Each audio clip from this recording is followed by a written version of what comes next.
काशी गंगा महोत्सव की तीसरी निशा पद्मश्री मालिनी अवस्थी की सुरीली आवाज से यादगार बन गई। उन्होंने 1.5 घंटे की संगीतमय प्रस्तुति में लोकगीतों के जरिए श्रोताओं को भाव विभोर कर दिया। मालिनी अवस्थी ने गोपालगंज के रसूल मियां की रचना जगमगाता है दमकता है अनोखा राम का सेहरा सुनाकर पूरा माहौल राममय बना दिया। उन्होंने अपनी प्रस्तुति की शुरुआत डम डम डमरू बजावे हमार जोगिया से की, जिसके बाद संगीत रसिकों ने हर हर महादेव का जयघोष किया। इसके अलावा उन्होंने झुलनी का रंग साचा हमार पिया भी सुनाया, जिसे सुनकर दर्शकों ने खूब तालियां बजाई। आप देख रहे हैं शौर्य न्यूज से चंचल सिंह की रिपोर्ट।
हर हर महादेव।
आज आप काशी आई है, पहले ये बताइए कैसी अनुभूति हो रही है आपकी? अब ये तो किसी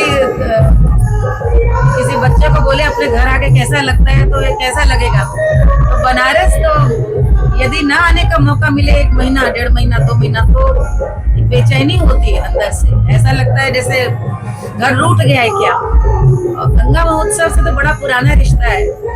मुझे इस बात का इतना सौभाग्य है कि जो गंगा महोत्सव पहला हुआ था उसमें मैं गाने आई थी भातखंडे संगीत विद्यालय की ओर से, और एग्जैक्टली 40 साल हुए आज। ये 40वां मतलब 40 साल हो गए मुझे गाते हुए, जो आप कह सकते हो प्रोफेशनली, वरना तो 5 साल की उम्र से गा रही हूँ। जब पहला गंगा महोत्सव आरंभ हुआ था 1985 में राजेंद्र प्रसाद घाट में, तब मैं छात्रा थी, भातखंडे की ओर से गाने आई थी और आज गा रही हूँ।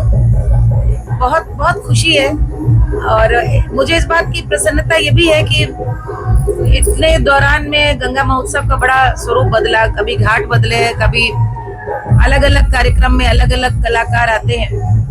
जो नहीं बदलता वो बनारस का प्रेम, दीवानगी। आज भी देखिए सीढ़ियों पे घाट पे बैठे हैं। दुनिया भर में मैं ये बात सबको बताती हूँ कि इस प्रकार का प्रेम कलाकार की असली पूंजी है। यही पाने आदमी आता है। गा तो सब जगह रहे हम लोग, यहाँ पर यदि हर हर महादेव सुनने को मिल जाए तो लगता है कि हाँ भाई कुछ कुछ अभी सुर लय सधा हुआ है, गुरु कृपा बनी हुई है। तो इसलिए बनारस अनमोल है हम लोगों के लिए। तो हमारी तो गुरु धाम है।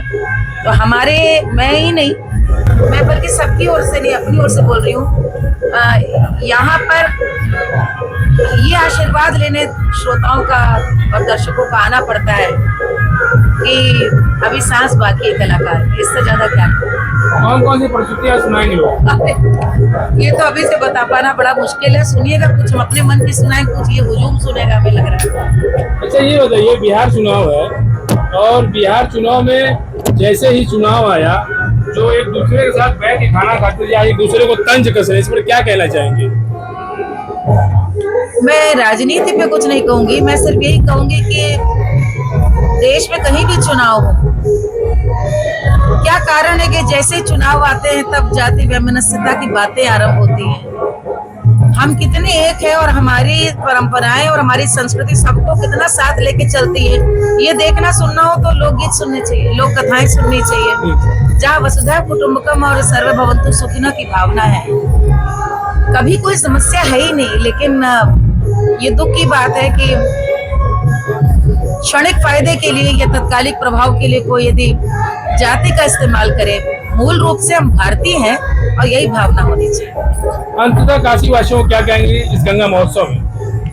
महादेव की कृपा बनी रहे, गंगा मैया का, माँ अन्नपूर्णा का आशीर्वाद काशी पे बना रहे, एक एक काशी वासी पे बना रहे और पूरे विश्व को काशी की ओर से दिशा मिलती रहे, मार्गदर्शन मिलता रहे कि संस्कृति का संरक्षण कैसे करें। बहुत बहुत धन्यवाद।